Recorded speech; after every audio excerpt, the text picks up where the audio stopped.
өкінішке орай исламға қызмет етеді деген керек болатын болса, ислами бір семьяда дүниеге келген қазіргі біздің жастарымызға қарап отырсақ, басын ашу мүмкіншілік болатын болса, басында ештеңе жоқ. Мүмкін футбол бар басында. Бәленше командаға балет етеді. Соның жанкүйері бәленше команданың.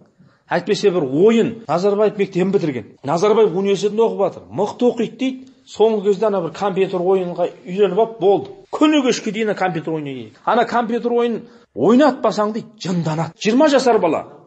20 жасар баланы алып келіп бізге насихат айтып отыр. Ана отырып сүлки. Сахабаларды қара. Бұның барлығы неден екен, бауырлар? Ол балада кінә жоқ. Сіздер мен біздерде сол Алла тағаладан пайғамбарымыз арқылы келген шынайы хабарды, шынайы тәрбиені балаларымызға жеткізе алмай отырған сіздер мен біздерде екен ғой, бауырлар. Кінәнің көпшілігі. Сондықтан да міне әсіресе осы ғасырда пайғамбарымыз саллаллаху алейхи уассаламның жолын оғып үйрену өте маңызды. Пайғамбарымыз саллаллаху алейхи уассалам исламды алып келгенде барлықтарың бір дейсіңдер. Ақтың қарадан, ақтың ешқандай айырмашылығы жоқ.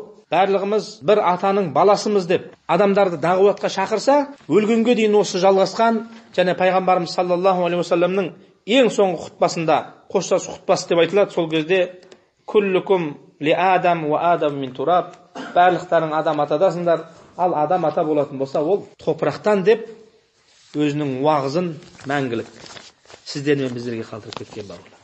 Сондықтан да осы мәселені дұрыстап ұғып, түсініп, біраз дерттеніп, ислам дініне қызмет етуіміз керек. Алла тағала естіген білгендерімізбенен амал етуді, Мұхаммед пайғамбарымыз саллаллаху алейхи уассаламның өмірін жақсылап түсінуді, түсінгеннен кейін сонымен амал етуді барлығымызға нәсіп етсін.